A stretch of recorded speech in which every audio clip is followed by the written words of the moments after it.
Hey there, we're Shannon and Jerry Arner, your hosts of the Arner Adventures podcast. We're a minimalist couple driven by intentional living and adventure. Burned out from the 24/7 grind of running our business, we traded the hustle and the bustle for something more meaningful. We parted ways with most of our belongings and moved to the coast. Listen along as we chat about life's challenges, share inspiring stories of those who have taken big leaps to live a life outside of the norm, And help you live with more intention and less physical and mental clutter. Each episode is a step toward doing and being just a little bit better for ourselves and the world around us. Life's an adventure after all. Join us for the ride. It's the Arner Adventures podcast.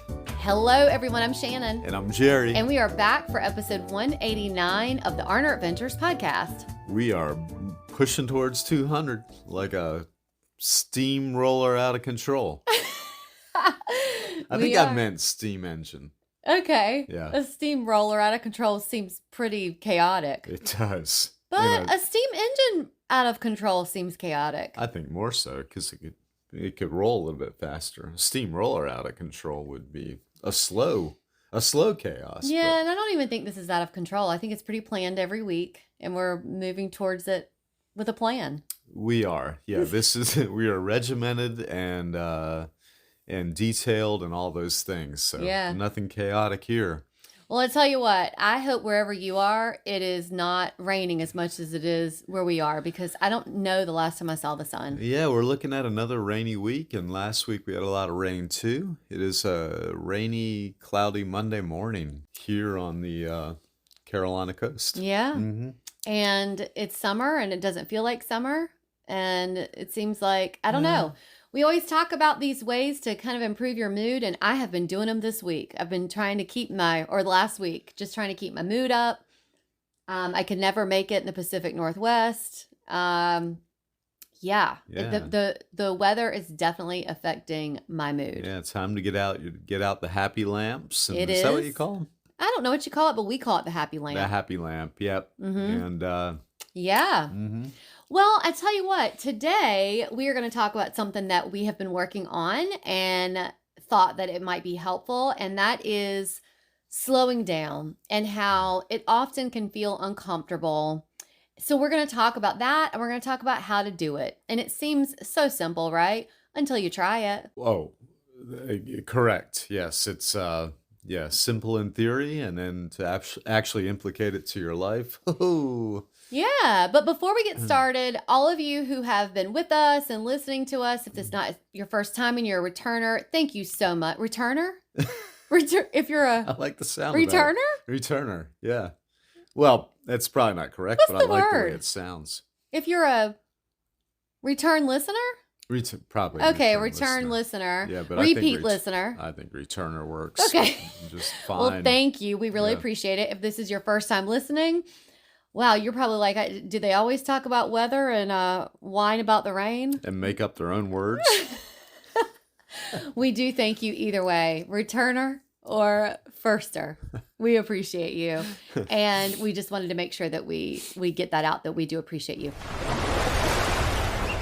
We're not into toxic relationships, and that includes our candles. That's why we're all about Southern Oak Artisan hand-poured soy candles that smell amazing without messing with your air quality. They're clean burning, pet safe, and totally free of the sketchy stuff you're going to find in other candles. Our spring-summer lineup, loving Orange Grove. It's fresh, bright, and feels like vacation. We're also obsessed with the lime but no salt, fresh, zesty, and hey, no hangover required. And let's not forget Loops, which smells exactly like a childhood cereal we legally can't name, but, you know. Yeah, we know. Yeah. So here's what you do. Head to southernoakartisan.com, fill your cart, use code ADVENTURE at checkout to save 10% off. Treat your home, treat your lungs, treat your vibe. You and your pets deserve better candles. Again, that's southernoakartisan.com, code ADVENTURE. Go light something that you can actually feel good about. We thought slowing down would be the simple part. Just do less stress. How hard could it be, right? Mm-hmm. Turns out it felt kind of off, out of your rhythm. You know what I'm saying? We're used to moving. used to a lot of moving I parts think we around all are. here. I think not just us. Yes. I think most people are used to keeping busy. We talk about that hustle culture a lot. Uh-huh. Yeah. We're just used to being productive, and Well, it's yeah, hard to yeah, stop. yeah. Busy is worn like a badge of honor these days, and it's not necessarily a good thing. It can be good to be busy, of course, but Hmm. it's within a proper balance. Once again, is seems like that's what we're usually moving towards on this podcast. Anyways, how to get a little balance in your life. So Yeah. sometimes busy's good, but you can't always be busy. So the guilt showed up fast, when we didn't know how to not be busy and we felt guilty about it. If you ever tried to take it easy and immediately it felt weird about it, we understand. We've been in that spot. Yeah. We're preparing for this podcast, and Jerry was saying it was something that happened to him like yesterday, right? Yesterday, there was a slow day at work, and I was used to a certain flow, a certain rhythm, a certain pulse, and it was an irregular pulse. Call the doctor. I have an irregular pulse going on here, and yeah, it didn't feel right. I didn't know what to do. So, uh, Yeah. but yeah, when you're used to a certain pace and whatnot, it's Yeah. hard to break And sometimes. we have talked on here before about how we did come from a business that was 24/7. We know not everyone. We did have the extreme. We went from one extreme to another extreme, but we assumed like, okay, when we stop and slow down, it's going to be this welcome deep breath. But it did come with and it does, no matter what you do when you slow down, it does come with a lot of mental noise. Like Yeah. it's like all these things in your head going, okay, you need to do this, you need to do this. Sometimes when you slow down, that mental to-do list begins circulating. And that's why it can feel strange, but that's also why it's worth it to do it. So let's talk about all the other reasons, like why it feels so strange to slow down. You're not doing anything wrong, first of all. The discomfort is really part of that process. So most of us have been conditioned to feel valuable only when we're busy. Like, especially in the US, the productivity, hustle culture, how much can you get done? That's sort of rewarded. And Mhm. nobody ever says, how uncute it is to burn out and how it's not, you don't get you really don't get a reward. We're saying rewarded like it's applauded, but you don't get a reward for being busy. And when we stop, even for a moment, our brains sort of panic. Shouldn't I be doing something? I'm that way for sure. Mm. But here's the kicker: real rest isn't just the absence of work. Like, you're putting work in to rest. So you're creating space, mental, emotional, physical, to be instead of do. And that space can feel really foreign to us until we learn how to exist in it. Yeah. What I might add to burnout can be cute if you have the proper wardrobe at the time and if it falls on the weekend. It's not. Okay. Let's go. Let's move on with the guilt factor. This is huge, the guilt factor. The guilt factor. Yeah, the first time we sat on the porch in the middle of the day with no laptop, no checklist, just tea and quiet. Guilt, it felt like we were skipping class or sneaking out of work. You know what I'm saying? A study published in the Journal of Health Psychology found that people who associate relaxation with guilt experience less psychological benefit from downtime, Yeah. meaning guilt cancels out the positive effects of rest. You know what our therapist told me? She was saying how something came up about me feeling guilty about switching my day to like start my day differently. I'm very regimented with my day. And she Uh-huh. said, Shannon, you've created this lifestyle so you can have that downtime. Hmm. Like, you need to reap the rewards of downtime and not have guilt about it. You created this life that you want so that you can have it. And so I have to remind myself of that sometimes. Well, yeah, yes, indeed. Slowing down may bring up all kinds of mental noise. I should be using this time better. Other people are getting ahead while I rest. Am I being lazy? This is the truth. Rest isn't lazy. It's essential. Pay attention to your cat that sits on the front porch. He knows how to value rest. or your Yeah. puppy dog's laying on the couch beside you. They knew how to value And rest. they don't feel guilty about it. They feel no guilt, not Right. at all. They just wake up once in a while and they say, "Feed me." Uh-huh. So the more you practice it, the quieter those guilt gremlins get. I love guilt gremlins. I mean, I don't love guilt gremlins, but I do like calling them guilt gremlins. I like the term. the Yeah, term. that's the term. You know, It's catchy. we have on our blog, and we have a link to it, by the way, Herkel Dirkling, Mhm. or most of you probably have heard of bed rotting. And it immediately sounds like this guilty pleasure, right? But it's sort of like the need to do it. So Herkel Dirkling and bed rotting is like the uh what's the word I'm looking for when you intentionally, when you are intentionally saying, I am going to stay in bed all day today. I am not going to get out of the bed except to potty. Yeah. That's it. I'm going Uh-huh. to eat in this bed. I'm going to watch TV in this bed, or I'm going to read in this bed. Uh-huh. All the things that it's not about being lazy. Sometimes there are days that you just want to do that and you need to do it. Yeah. And if your body is calling for it, just do it. And, you know, guilty pleasure shouldn't even be the term. Like, it's just not. Like, you just need it. But if you want more information about Herkel Dirkling and bed rotting, we have a link to it in the show notes. Yeah. And then again, not everything you can do in the bed. Last time I tried to polish my shoes in the bed, I ruined our good sheets. Well, and I don't Yeah. know why you were polishing shoes on a bed rotting day. I don't know. Especially when it's the only time I've ever polished my shoes. The one time I ever do it, I pick to do it in the bed. Or decided to paint watercolor painting in the bed. That was not a good idea. Yeah. Put the cheap sheets on if you're gonna watercolor in the bed. Right. Uh-huh. Let's talk about what slowing down reveals. Mm.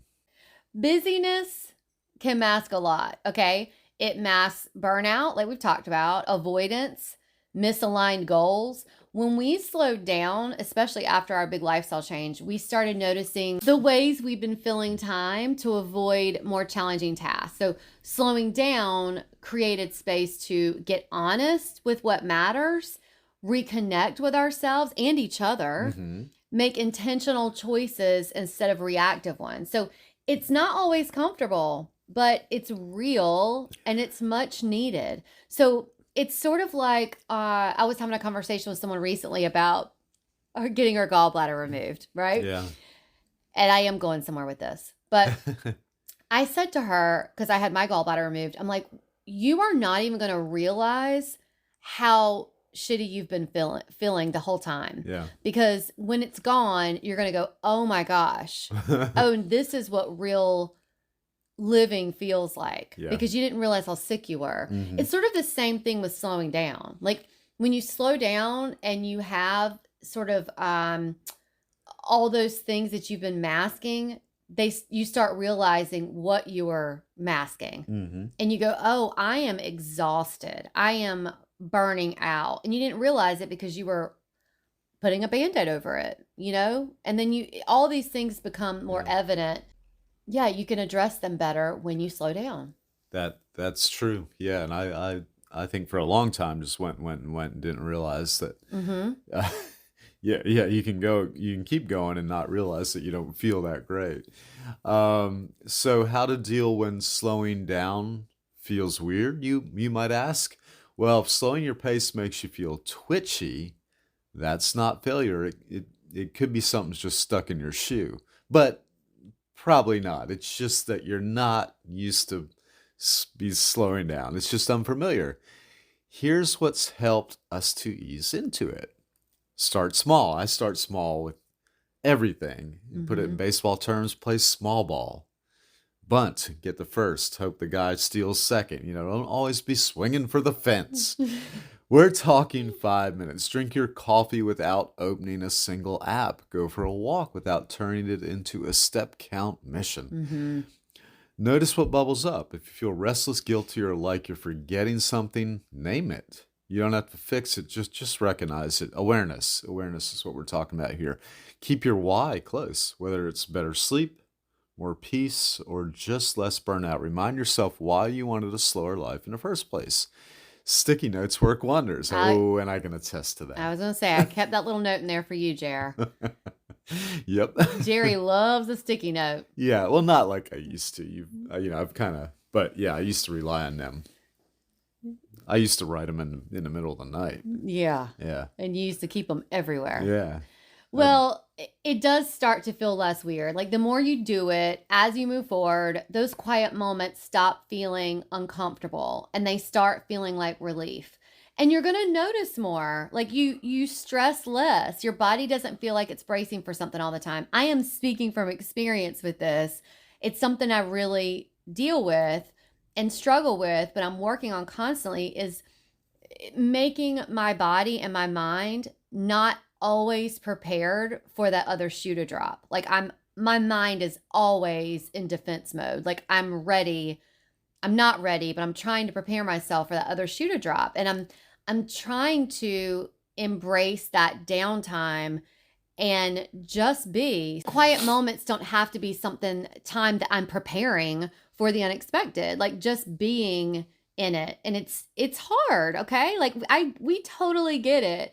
I'm the person who when I don't have anything to stress about, I'm looking for something to stress over. Like what am I supposed to be worried about right now? So it is a work in progress, and it's not about swearing off busy days forever. It's not about sitting around doing nothing forever. It's about not letting the busy be your default. So you're allowed to rest. You're allowed not to fill every second. And it might feel off at first, and that's okay. You just have to keep going. Like it's so needed, especially in today's United States society and culture. And I keep saying that as Americans, it is ingrained in us to be in this hustle culture. Now, I know we have listeners from other countries, and you probably can relate. I just speak from, I know our culture is so in the mindset of go, go, go. And it is really nice that in other countries, it is more respected to have that downtime.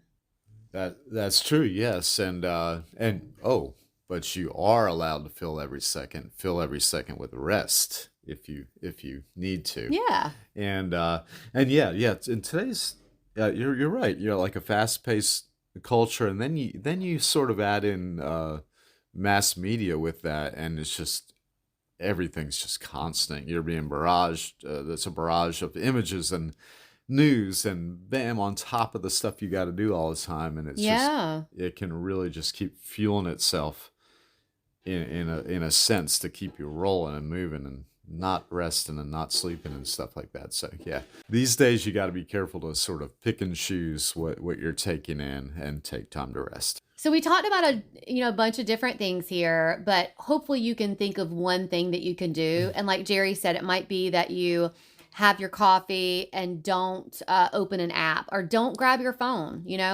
I have had times where, Jerry is working and I'm kind of wrapping up with my day, and I come into the living room and the first thing I want to do is grab my phone, and all of a sudden I'm in a doom scroll. So I'm Hmm. trying to be more mindful of, okay, Shannon, sit down, enjoy time with the pups, and don't turn on the TV, don't grab your phone, and just be, even if it's for 15 minutes. Yeah. And it's so nice to Uh-huh. do that. That's yeah. You got to learn how to battle those guilt gremlins, right? Yeah. Yeah. Even if it's, 5 minutes, even if it's 15 minutes, whatever it is, and gradually build your comfort level until it starts to feel less weird. And just know that slowing down is something that we all need. And yes, it's a lifestyle. We talked about slow travel, living slower, but it really is necessary to do here and there. Even if it's not a whole lifestyle, just try to do something to slow down and not be so prideful in saying that you're busy. Maybe even just kind of get that out of your vocabulary. Yeah, and if you're anything like me, feeling less weird is a daily struggle, but it's all about the journey, the process. It Just so is. you're working on it. If this episode resonated with you, or if you know of someone who would benefit from what we talked about, please share it with a friend. It's a great way of supporting the podcast, and we really appreciate it. Another way of supporting the pod is by leaving us a 5-star review or rating on the platform you are listening to us on. And go ahead and hit that subscribe button. That also supports us. You can always find us, the show notes, and sponsors who support the podcast at arneradventures.com. And until next time, enjoy the journey you're on. We're wishing you lots of adventures. Bye-bye.